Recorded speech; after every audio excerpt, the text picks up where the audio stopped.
les banques françaises ont plutôt très bien joué leur rôle depuis 10 ans pendant la crise. Et le chiffre 2019 est assez frappant, plus 6% d'encours bancaires. La moyenne européenne, c'est 2,7. Et la croissance, comme vous le savez, c'était 1,4. Donc c'est même l'inverse, c'est-à-dire qu'aujourd'hui, la Banque de France est en train de demander aux banques françaises de moins prêter. Alors oui, c'est globalement, parce qu'elle craint une surchauffe et des risques de défaillance. C'est globalement, évidemment, la Banque de France regarde particuliers et entreprises. Bon.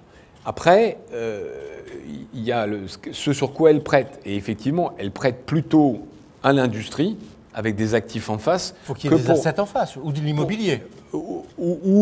Et moins pour des crédits de trésorerie. Mais ça, c'était vrai il y a 10 ans, ça sera vrai dans 20 ans, c'est le métier des banques.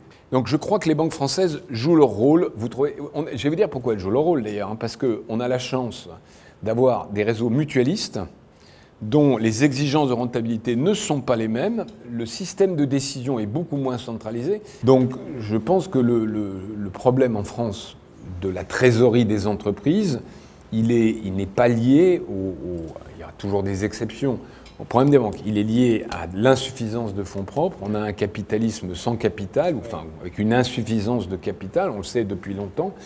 C'est la différence avec les États-Unis notamment, pour des raisons historiques d'absence d'actionnaires massifs, d'actionnariat populaire, pour évidemment l'absence de fonds de pension. Tout ça fait qu'on est très souvent sous-capitalisé.